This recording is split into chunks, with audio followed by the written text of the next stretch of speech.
예수님은 베들레헴에서 태어나셨습니다. 베들레헴은 예루살렘과 약 10km 정도 떨어져 있는 작은 마을입니다. 그런데 나중에 예수님은 나사렛 예수라고 불리게 됩니다. 보통 고향 이름으로 부르는데 어째서 예수님은 베들레헴 예수가 아니고 나사렛 예수라고 불리게 되셨을까? 특히 나사렛은 갈릴리 지방의 도시로 예루살렘에서 100km 이상 떨어져 있는 곳입니다. 그래서 오늘 본문의 말씀은 베들레헴에서 태어나신 예수님이 어떻게 나사렛에서 자라게 되었고 나사렛 예수로 유명해지셨는가 하는 그 이야기를 해주고 있습니다. 마치 그 이야기는 우리가 각자 다른 고향을 가지고 있는 사람들인데 나중에 울산 사람이라고 불리게 되는 그 과정과 같습니다. 우리는 어떻게 지금 여기에서 살게 되었는가 하는 이야기입니다. 그래서 역사를 히스토리라고 하는데 히스토리는 말 그대로 그 사람의 이야기라는 뜻입니다. 역사는 그 사람의 이야기입니다. 또 한자로도 역사는 지나온 이야기를 기록했다는 뜻인데 역사는 우리의 지나온 이야기를 기록한 겁니다.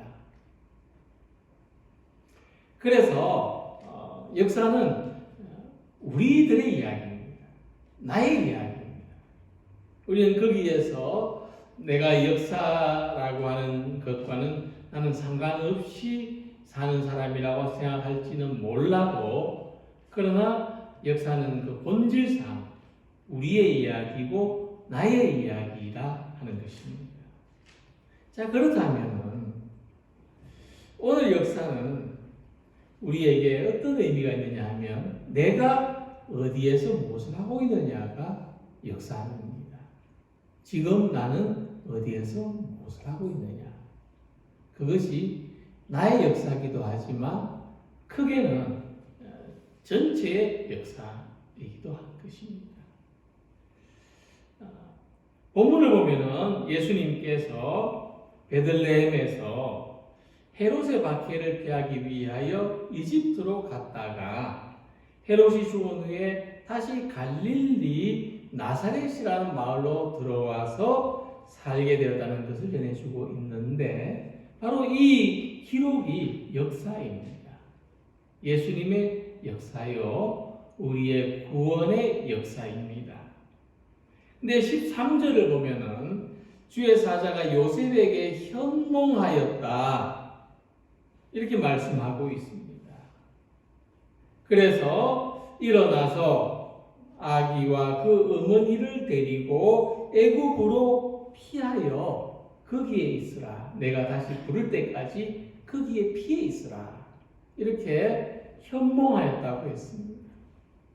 성경에는 꿈을 통해서 하나님의 뜻이 전달된 예들이 나타나고 있습니다. 그래서 꿈은 이런 어떤 그 앞을 예견하게 하는 그런 요소로 생각되기도 합니다. 가끔 우리나라의 경우인데 가끔 큰 복권에 당첨된 사람들이 하는 이야기를 보면 특별한 꿈을 꾸었다 그러죠. 그죠? 그런 이야기 들어보신 적이 없습니까? 주변에 또 보면은 뭐 그런 이야기도 있고 그렇습니다. 근데 미국 같은 경우에는 그렇지 않아요. 또 그냥 그 사람도 어떻게 표현하냐면은 하나님께서 내게 은혜를 주셨다. 뭐 이렇게 이제 표현을 하죠. 근데 무슨 말이냐면은 우리가 뭐 꿈을 잘 꿔가지고 크게 잘 될 수 있다면은 뭐 하면 되겠습니까? 잠만 자면 됩니다. 출근도 안 하고 밥도 안 먹고 좋은 꿈이 꿔질 때까지 잠만 자면 되죠. 근데 성경을 읽어보면 요셉이 뭐 또 다른 사람들이 꿈을 잘 꿔가지고 복을 받았다는 내용이 아닙니다. 천사가 현몽했다는 것을 우리는 그렇게 이해해야 됩니다. 요셉이 꿈을 잘 꿔가지고 아이고 천사가 피하겠다. 그래가지고 구사일생으로 다 죽었는데 혼자만 살아남은 이야기가 아닙니다. 꿈을 잘 꿔서 그런 게 아니에요. 대표적으로 야곱의 아들 가운데도 요셉이 있습니다. 요셉이 어떤 꿈을 꿨습니까? 자기 부모 형제들이 다 자기한테 절하더라. 그 곡식단들이 다 자기한테 절하더라. 하늘의 해와 12개의 별들이 다 나한테 절하더라. 근데 그 이야기를 했다가 어떻게 됐습니까? 형제들의 미움을 받아서 죽을 뻔했습니다. 결국 애굽의 노예로 팔려갔죠. 죽이지는 말자. 노예로 팔아버리자. 그 후에도 요셉은 많은 고난을 겪습니다. 근데 요셉의 삶을 봅니다. 요셉은 거듭되는 고난 속에서도 좌절하지 않고 최선을 다해서 살았습니다. 어디를 가든지 사람들로부터 인정을 받고 칭찬을 받았습니다. 성경은 그것을 요셉이 꿈을 잘 꾼 덕분이라고 하지 않습니다. 창세기 39장 2절 보면 여호와께서 요셉과 함께 하심으로 그가 형통한 자가 되었다. 요셉이 성공한 것은 꿈을 잘 꿔서가 아니라 하나님이 함께 해주셨기 때문입니다. 관점을 바꾸어서 이야기하면은 요셉은 언제나 하나님이 함께 하시는 것을 믿고 의지해서 살았기 때문에 노예 출신이 애굽의 총리가 될 수 있었다는 것입니다.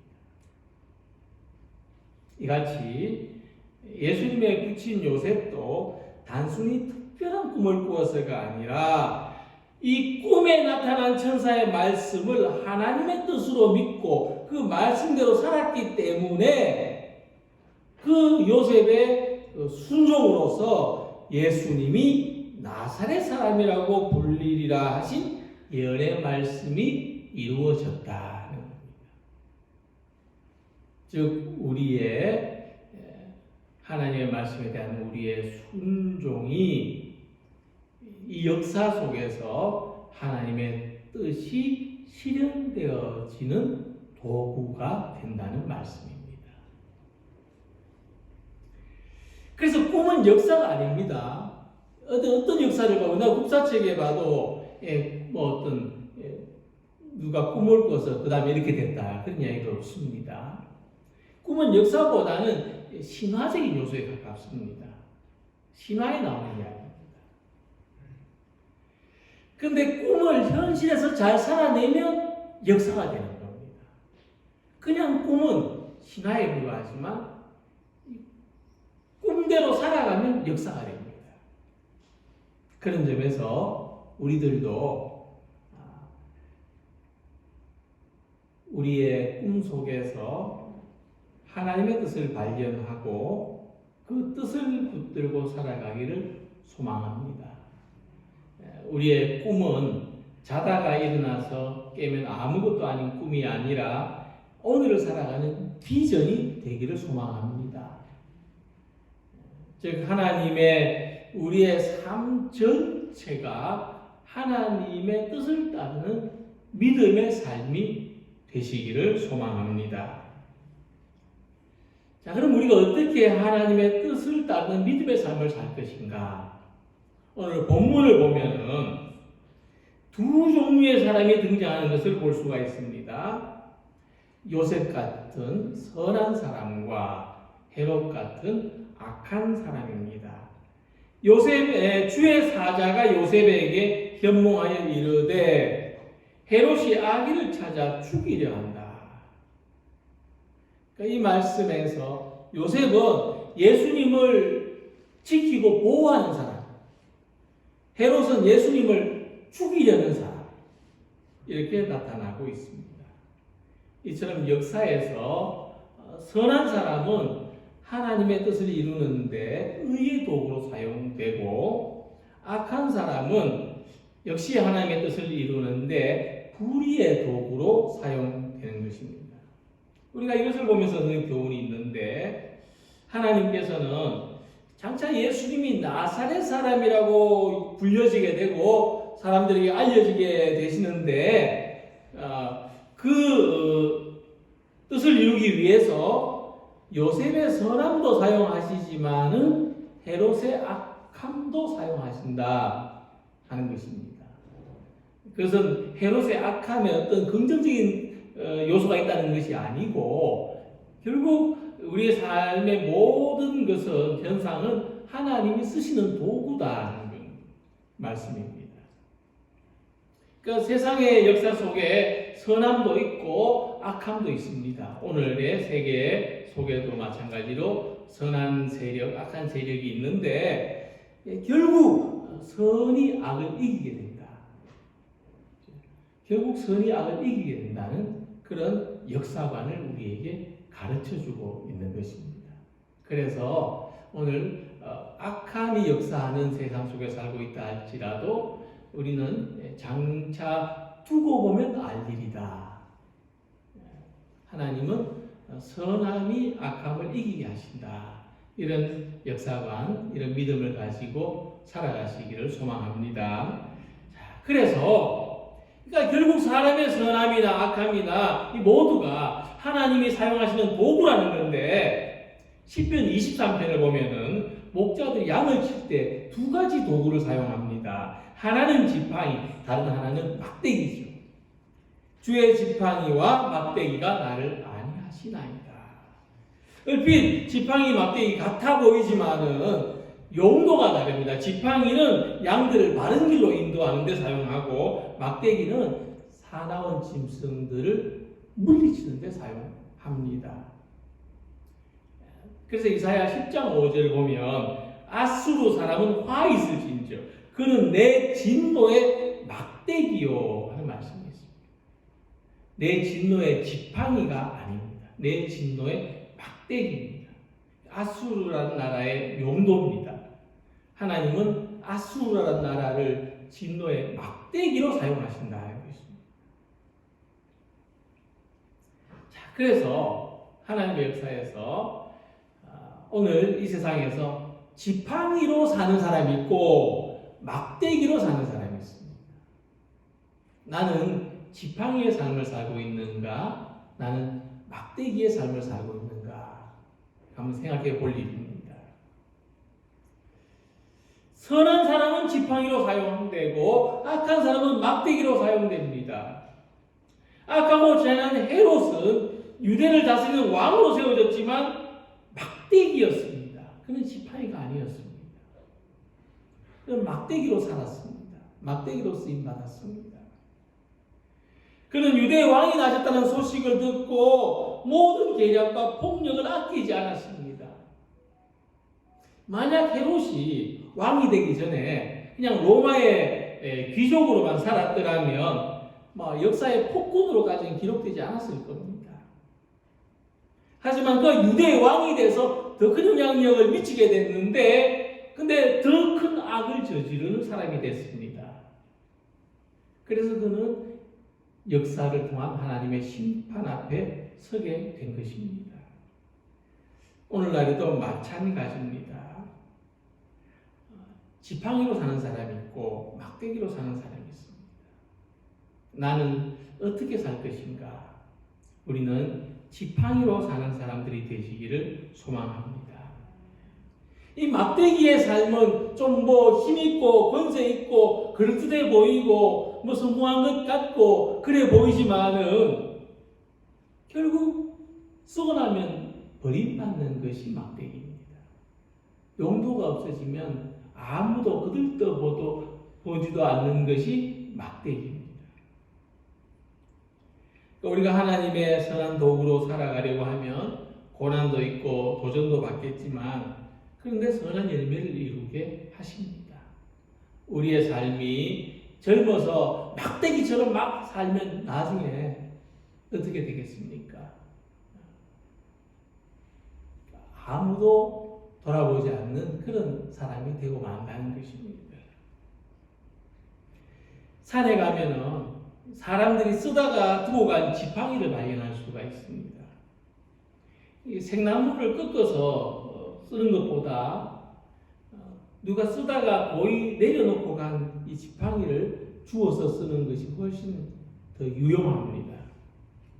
그래서 우리도 이런 삶이 되기를 원합니다. 지팡이의 삶, 하나님이 선하게 사용하시는 도구, 다른 사람의 고된 것을 들어줄 수 있는 지팡이, 누군가에게 힘이 되고 의지가 되어줄 수 있는 삶, 이런 성도들이 되시기를 소망합니다. 그래서 우리가 당하는 고난이나 어려움도 하나님의 선하신 뜻을 이루는 도구, 하나님의 역사를 이루는 도구로 쓰임받는 우리 모두가 되시기를 소망합니다. 우리가 두 번째로 생각할 것은 요셉이 예수님과 함께 애굽으로 피신했다가 다시 갈릴리로 돌아와서 사는데 하나님의 지시하심이 있었다는 것입니다. 그리고 요셉은 이 하나님의 지시하심을 따라서 살았다는 것입니다. 꿈의 지시하심을 받아 갈릴리 지방으로 떠나갔다. 예수님의 생명을 해치려고 하던 헤롯이 죽고 요셉은 꿈에서 지시하시는 대로 갈릴리로 돌아오는데 여기서 우리가 알 수 있는 사실은 예수님이 태어나시는 데는 마리아의 신앙이 결정적인 역할을 하지만 예수님을 안전하게 보호하는 데는 요셉이 중요한 역할을 한다는 것입니다. 이 가정 안에서 아내와 남편의 중요성을 말하기도 하지만 어떤 예수님을 섬기는 삶에 있어서 본이 되는 두 가지 모습을 말해주고 있는 것입니다. 그런데 이때 예수님을 섬기는데 요셉은 자기 뜻에 따라서 움직인 것이 아니라 하나님의 지시하심을 따라서 살았다는 것이 중요합니다. 자, 요셉이 하나님의 뜻을 헤아려 보는데 아주 두 가지 요소가 있었습니다. 하나는 천사, 다른 하나는 꿈이었습니다. 자, 그러면 우리도 그렇게 생각할 거 아닙니까? 나도 하나님의 뜻대로 좀 살고 싶은데 그러면 나한테도 천사를 보내주시든지 꿈을 꾸게 해주시든지 이렇게 생각할 수가 있습니다. 근데 이보다 더 중요한 게 있습니다. 그것은 뭐냐 하면 꿈도 아니고 천사도 아니고 하나님의 말씀입니다. 요셉은 결국 하나님의 말씀을 들었습니다. 그러니까 천사를 통해서 꿈을 꾸게 하신 그 뜻은 하나님의 말씀을 요셉에게 전달하기 위해서라는 거죠. 그것은 수단이지 목적이 아니었습니다. 그래서 요셉은 하나님의 말씀을 듣고 그 말씀대로 움직여 살았다는 겁니다. 마찬가지로 우리가 나를 향한 하나님의 뜻이 뭔가 그 뜻을 추구하며 살아가는 데는 특별한 꿈을 꾸거나 환상을 보거나 기도하는 중에 음성을 듣거나 이런 신비적인 요소가 있기 때문이 아니라는 것을 말씀드립니다. 평소와는 다르게 천사가 나타나거나 어떤 음성이 들리든가 신비한 꿈을 꾸고 나면은 더 많은 생각을 할 수 있겠습니다만은 그보다 더 중요한 것은 하나님의 말씀입니다. 하나님의 말씀을 듣고 우리가 어떻게 반응하느냐, 그것이 더 중요합니다. 요셉이 애굽에서 돌아온 다음 갈릴리 나사렛에서 사는데 어떤 과정이 있었느냐 하면 22절 말씀을 보면 그러나 아켈라오가 그의 아버지 헤롯을 이어 유대의 임금됨을 듣고 거기로 가기를 무서워하더니 라고 했습니다. 헤롯이 죽었습니다.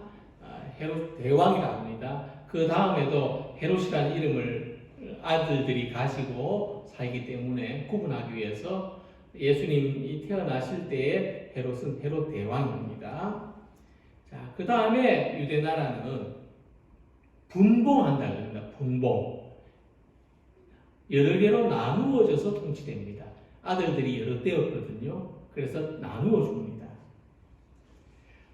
누가복음 3장 1절 보면 디베리오 황제가 통치한 지 15해 곧 본디오 빌라도가 유대의 총독으로 됐습니다. 앞에 말씀하고 좀 상충되죠. 아켈라오가 유대 임금되었다는데 또 여기서는 본디오 빌라도가 유대 총독이 되었다. 그 중에 어떤 일이 있었냐면은 아켈라오가 좀 포악했습니다. 아버지를 닮아서 그랬다 이런 말도 있습니다. 포악했습니다. 그래가지고 결국 쫓겨납니다. 그래서 그 공백을 총독이 직접 통치를 합니다. 그 사람이 본디오 빌라도입니다. 그 다음에 헤롯이 갈릴리의 분봉왕이 되었다 그랬습니다. 이 헤롯은 헤롯 안티바스를 말합니다. 성이 같죠. 헤롯 다 같은 집안이니까. 근데 이 헤롯은 헤롯 안티바스입니다. 그리고 동생 빌립, 헤롯 필립, 이 이두레와 드라고니 지방의 분봉왕으로, 그리고 루사니아가 아벨레네의 분봉왕이 되었다 그랬습니다. 자, 그래서 이때에 요셉이 갈릴리 지방으로 간 것은 이 아켈라오가 포악하고 역시 그 아버지와 같은 그런 성향을 가진 정치 지도자였기 때문에 이제 이 아켈라오를 피해서 간 겁니다. 그러니까 요셉이 이 꿈에서 어떤 지시를 받았느냐? 예수님을 안전하게 보호하는 것. 그것이 가장 요셉의 삶에서 중요한 사명이었습니다. 이러한 삶을 생각해 볼 때 우리의 삶에도 하나님의 메시지가 있지 않겠나 하는 겁니다. 내 삶에 가장 중요한 게 뭘까? 그것이 뭘까요? 물론 나를 위한 삶이 참 중요하죠. 내가 잘 되고 또 내가 성공하는 건 중요합니다. 근데 그렇죠. 성공하고 나면은 사람들은 질문을 가집니다. 이게 무엇을 위한 것이었을까? 이런 의미를 찾게 되죠. 이것은 모든 사람에게 똑같다고 봅니다. 마찬가지로 우리도 내 삶의 목적이 뭘까? 내 삶의 목적이 뭘까? 그래서 우리에게는 현실적으로 지금 평안하게 살고 지금 안전하게 살고 지금 걱정 없이 사는 것도 중요하겠지만은 의미를 생각해 볼 때 의미가 없는 삶은 그냥 생존에 불과하고 그냥 어떤 그냥 차원 낮은 어떤 동물적인 삶에 불과한데 의미를 생각한다면 내 삶의 의미가 무엇일까? 예수님을 잘 믿고 살아가는 것, 예수님 중심으로 살아가는 삶이 아주 우리 삶의 중요한 의미가 되기를 소망합니다. 요셉처럼 살아가는 것입니다. 우리가 나를 위해서 예수님을 필요한 게 여기는 것이 아니라 예수님을 위해서 내가 쓰임받는 삶을 소망할 때 그 속에서 하나님의 말씀과 만나게 되는 것입니다. 그래서 우리가 예수님을 모시고 살아가는 삶은 결코 하나님의 말씀, 하나님의 가르침에서 벗어나지 않습니다. 내가 좋은 것보다도 예수님이 좋아하실 일을 생각해 보면서 그렇게 한번 살아보는 것. 내 평생 우리가 남 좋으라고 한번 살아본 적이 없는데 한번 예수님 좋으시라고 한번 살아보는 삶은 더 의미가 있지 않겠습니까? 그래서 언제나 하나님께서 인도하시고 가르치시는 말씀 속에서 살아가기를 소망하는 우리 성도님들이 되시기를 기원합니다. 요한복음 1장 45절 아래 보면 이런 이야기가 있습니다. 예수님 12제자 가운데 빌립이 친구 나다나엘을 찾아가서 예수님 소개를 합니다. 근데 어떻게 소개하느냐? 나사렛 예수시라 그랬습니다. 나사렛 예수시라. 그러니까 나다나엘이 뭐라고 했는가 하면 나사렛에서 무슨 선한 것이 나올 수 있겠느냐 비웃었습니다. 그래도 실망하지 않고 빌립은 나다나엘을 설득합니다. 그래도 예수님 한번 만나봐. 이 빌립의 감옥간 부탁에 의해서 나다나엘이 예수님과 만났고 만나는 날 예수님 제자가 됐습니다. 나타나엘의 편견이 벗어진 거죠. 이 나다나엘조차도 참 괜찮은 사람, 나다나엘 괜찮은 사람인데 그조차도 예수님에 대한 소개를 들었을 때 나사렛엔 인물이 없다 말할 정도로 이 나사렛은 사람들이 주목하지 않는, 주목받을 수 없는 출신이었습니다. 그런데 우리가 주목해야 될 것은 뭐냐면 역사에서 예수님을 나사렛 예수라고 부릅니다. 예수님의 역사적인 이름이 나사렛 예수입니다. 예수 그리스도라는 이름은 좀 신앙적인 이름이죠. 역사적인 예수는 나사렛 예수라고 불렸습니다. 근데 이것은 하나님의 계획이었다는 겁니다. 본문 23절 말씀처럼 나사렛이란 동네에 가서 사니 이는 선지자로 하신 말씀에 나사렛 사람이라 칭하리라 하심을 이루려 함이로라. 자, 그러면 왜 하나님은 그때요 예수님이 나사렛 사람으로 불리게 하셨는가?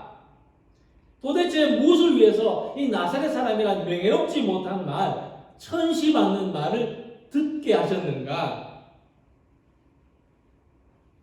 예수님은 왜 나자마자 애국으로 피신해서 난민이 어떤 신세인 줄 아시죠? 우리나라에 들어온 난민들이 사람들이 어떤 시선으로 대접하고 어떻게 말하는지 아시죠? 난민이 돼서 예수님은 난민 신세로 살았습니다. 왜 그러셔야 했는가?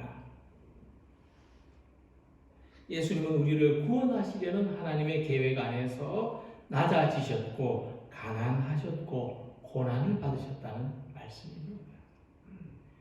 나사렛 사람이라고 불리기까지 예수님과 그 부모 요셉과 마리아가 겪었던 박해와 고난은 말로 다 할 수 없는 것이었다. 기껏 그 고난, 고통을 겪어서 얻은 이름이 나사렛 예수. 사람들이 무시하는 이름. 기껏 얻은 이름이 나사렛 예수입니다.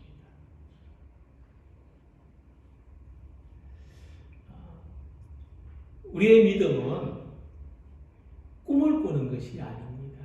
꿈 한 번 잘 꾸어서 대박 나는 것이 아닙니다. 우리 믿음은 오늘의 역사 속에서 현실로 살아가는 겁니다. 이런 어떤 코로나의 상황, 이제 뭐 전 세계적으로 어렵고 힘든 상황, 이 속에서 내가 살아나는 것입니다. 근데 그러면서도 예수님은 이런 어떤 부당한 고난, 불합리한 인간의 여정을 걸으면서도 세상을 구원하시는 우리의 구세주가 되셨습니다. 우리의 삶도 마찬가지입니다. 우리도 고난의 삶을 살고 있지만 이 고난의 마지막에 어떤 사람으로 불려지는가가 중요한 것입니다. 신앙생활의 마지막 기록을 어떻게 남기느냐가 중요한 것입니다. 예수님께서도 마침내 나사렛 사람이라는 이 이름으로 불려지기 위해서 고난을 겪으신 것처럼 우리들도 나사렛 사람이라고 불려지기를 소망합니다. 이게 무슨 뜻이냐면은 예수님을 따르는 제자들도 나사렛 사람이라고 불렸습니다. 너희들도 나사렛 사람과 한 패다. 나사렛 사람과 한 세트다. 이렇게 불려졌습니다. 우리의 삶이 그렇게 불려지길 원합니다. 예수님과 한 세트로. 예수님 없이는 이야기될 수 없는 삶으로. 우리가 그것을 위해서 지금 여기에 있고 여기까지 왔다고 생각합니다. 각자 다른 고향을 가진 우리들이 여기 울산에 또 이 울산 규례교회에 있는 것은 우리도 나사렛 사람이라 불리기 위해서다. 나사렛 예수의 사람. 그 이름이 우리에게는 복되고 영광스러운 이름이 되기를 소망합니다. 이 이름이 세상에서는 시시한 이름이죠. 무시당하는 이름일 수 있지만 그러나 우리에게는 명예가 되고 우리에게는 영광이 되고 무엇보다도 바꿀 수 없는 소중한 삶이 다 되시기를 주님의 이름으로 축원합니다. 기도드리겠습니다.